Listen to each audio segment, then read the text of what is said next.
Bien, buen día con todos. El día de hoy les voy a explicar un poco sobre anatomía y fisiología de la glándula tiroides. Bueno, para poder entrar en contexto, la glándula tiroides es una pequeña glándula que se localiza en la parte anterior del cuello y esta produce las famosas hormonas tiroideas.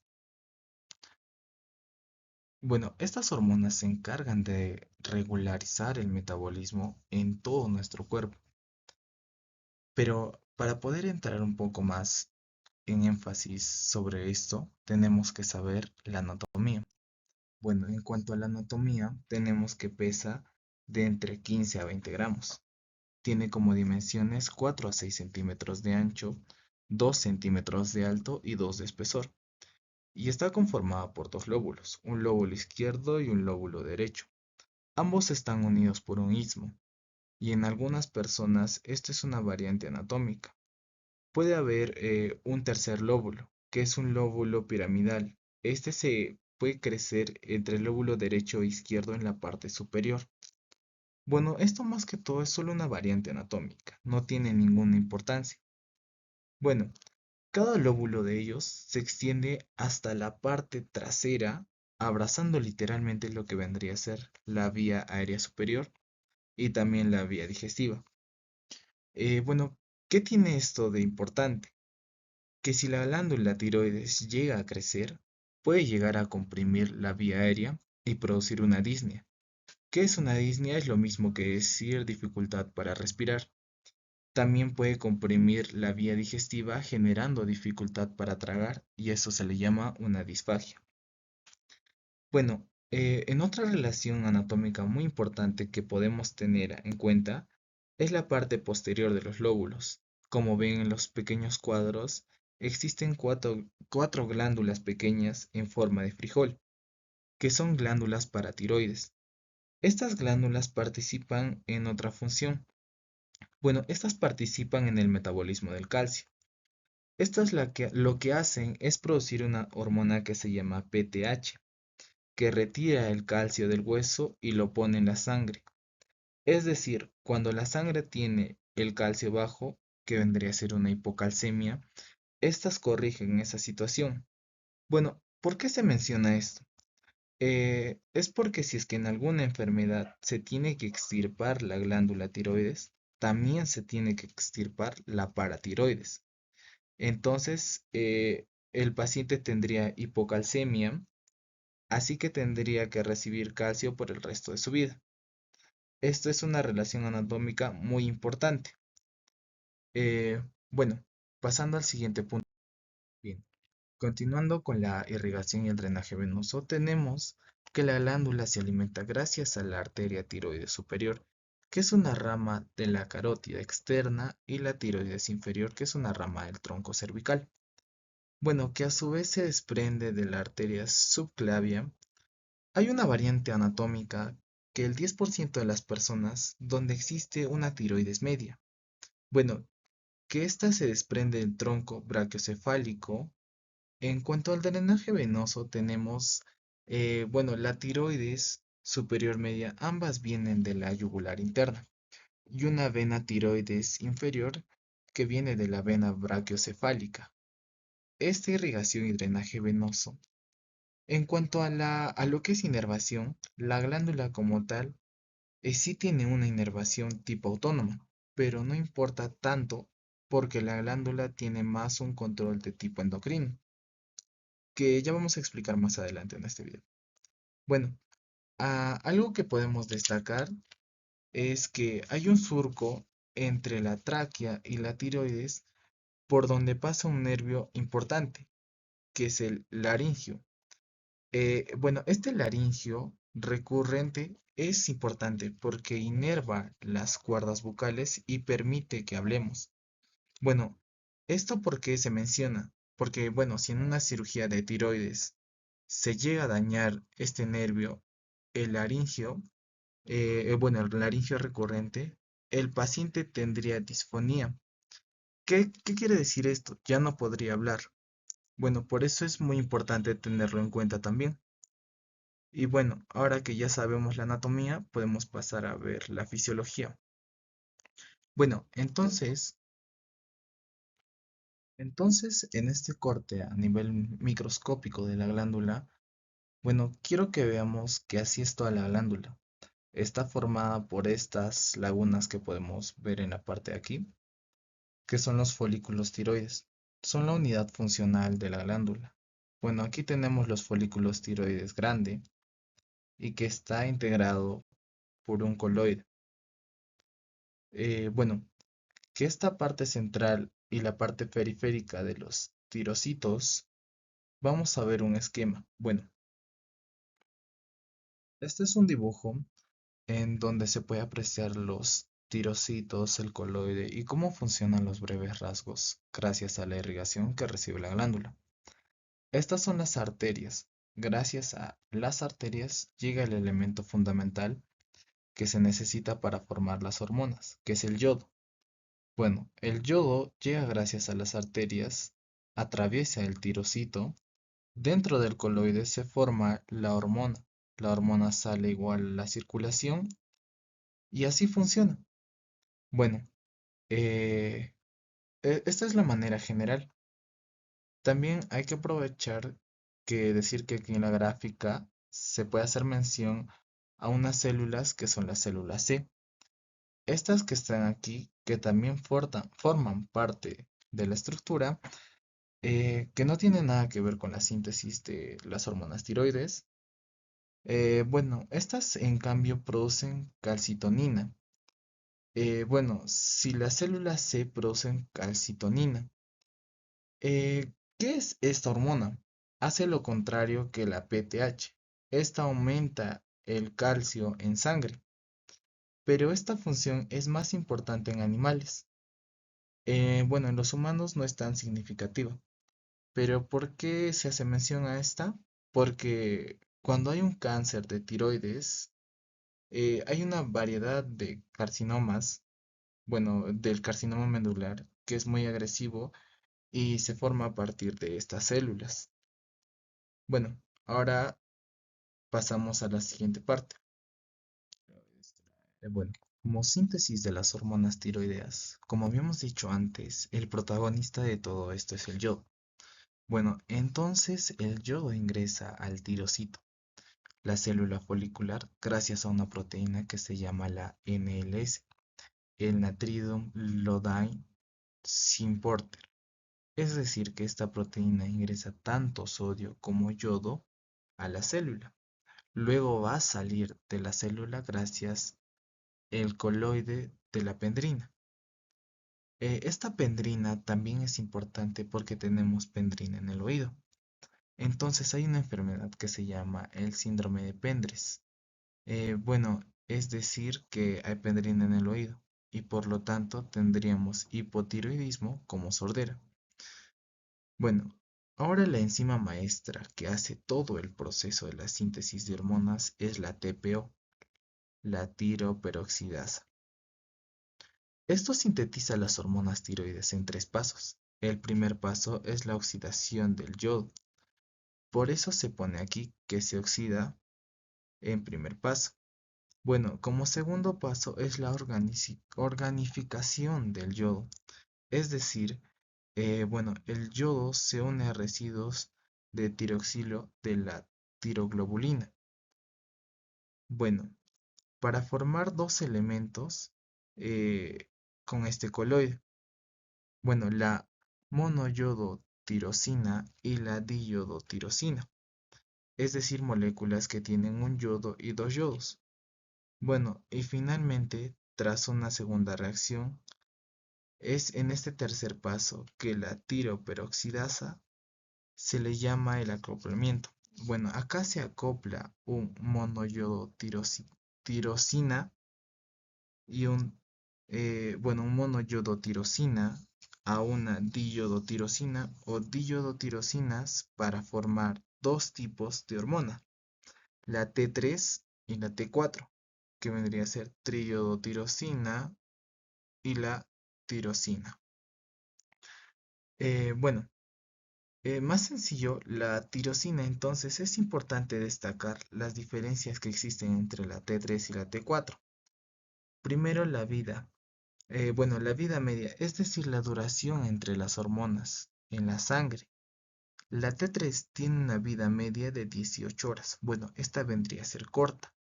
La T4 está bastante más, 6 a 7 días. La T3 se sintetiza de la hormona tiroidea solamente en un 20% y la T4 se sintetiza a un 80%. Es decir, la glándula tiroidea produce más T4, pero la T3 tiene una potencia 3 veces mayor a la T4. ¿Qué podemos deducir con estos datos? Que la T3 es la forma activa de la hormona, es decir, que la T4 también funciona, pero la que usa el resto del cuerpo es la T3. Bueno, porque tiene una potencia, es decir, una afinidad por el receptor mucho mayor, pero dura mucho menos. Entonces, bueno, en cambio la T4 dura más y está en mayor cantidad. Es la forma, bueno, se podría decir reserva que tiene esta hormona. El organismo tiene más T4 para que cuando se necesite la transformemos en T3 y esta sea la que actúa sobre los tejidos. Bueno, a continuación, ahora en esta gráfica vamos a repasar lo que explicamos anteriormente.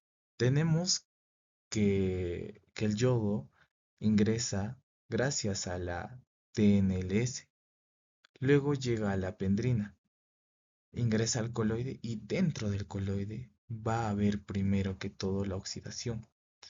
Si el yodo se oxida, se une con los residuos tiroxilo de la tiroglobulina para formar un monoyodo y un diyodo.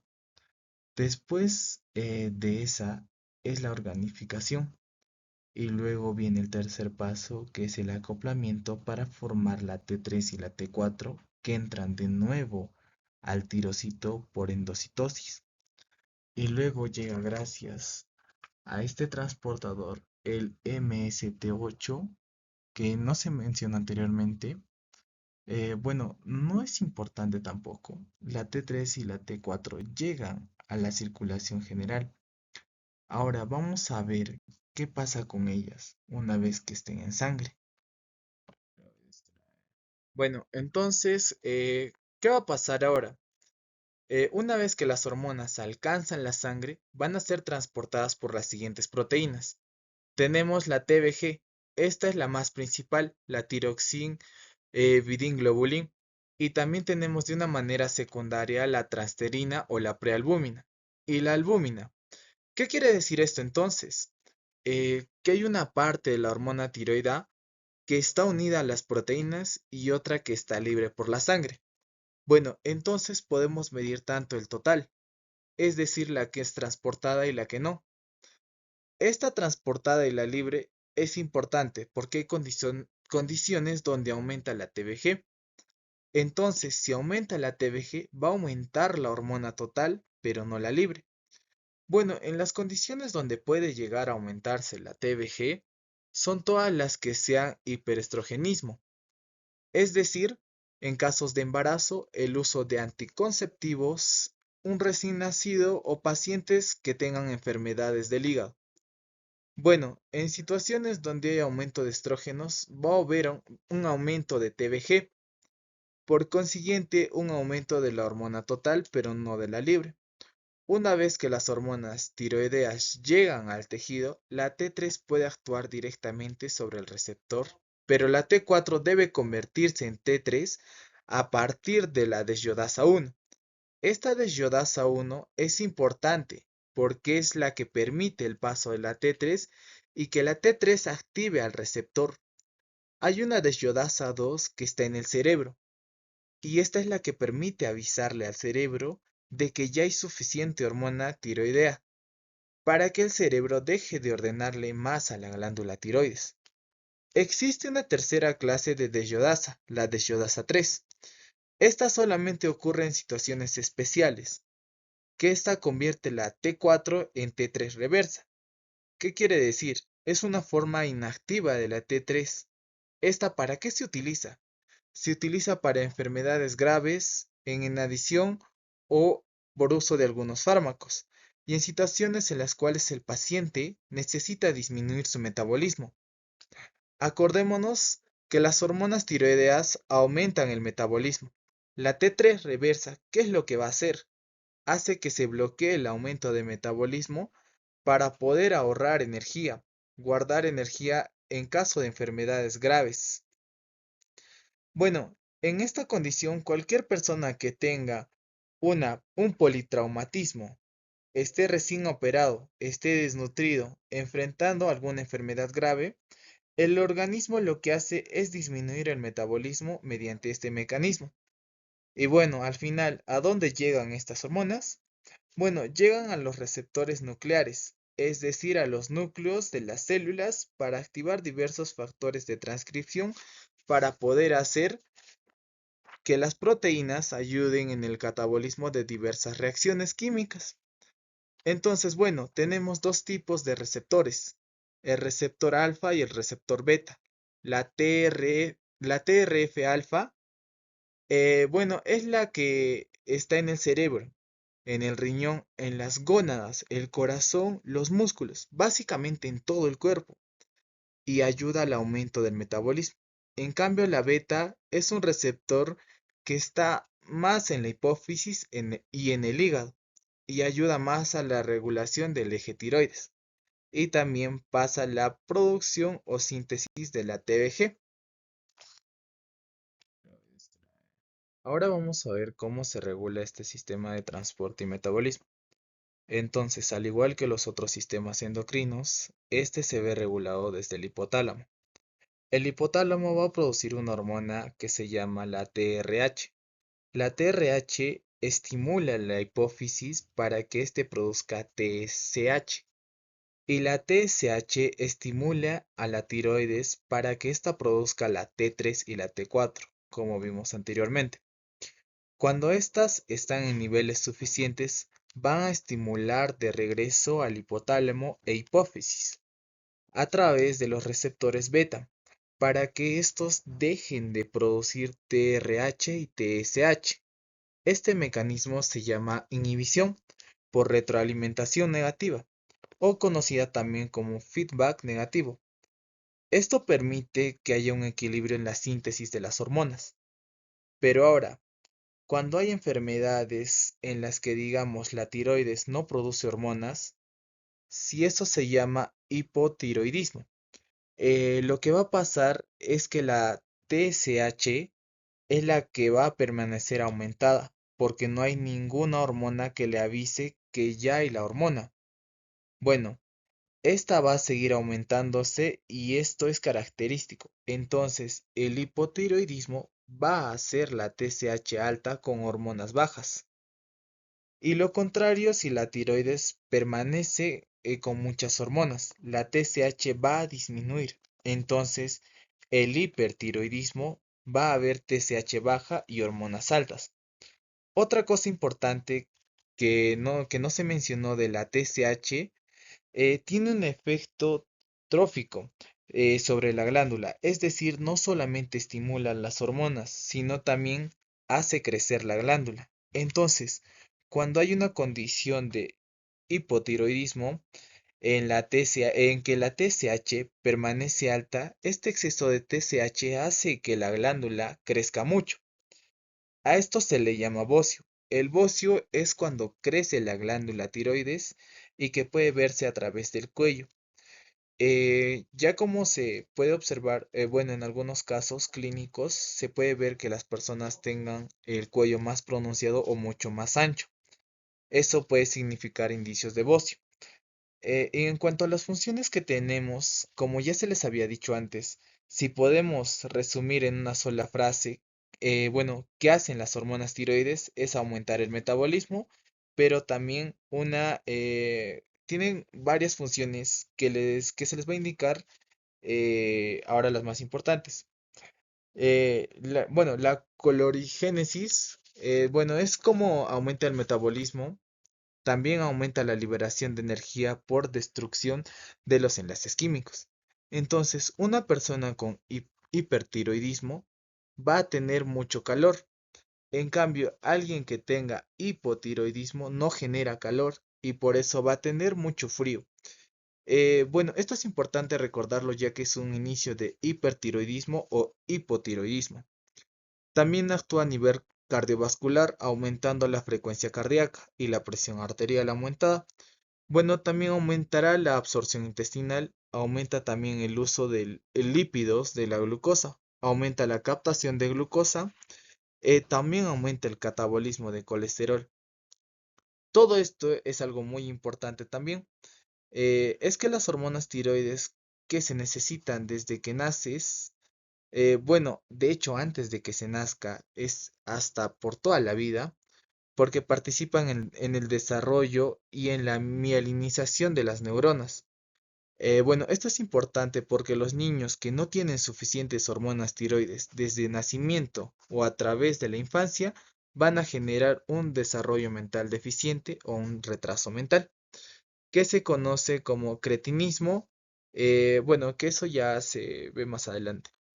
Entonces, en este cuadro, lo que vamos a ir utilizando es que donde salen los síntomas de las enfermedades tiroides, se puede observar, bueno, el hipertiroidismo y el hipotiroidismo. En este cuadro podemos observar los valores normales de la TSH, la T4L y la T3L. Bueno, eso fue todo de mi parte. Muchas gracias por haber prestado atención a mi exposición y hasta una próxima.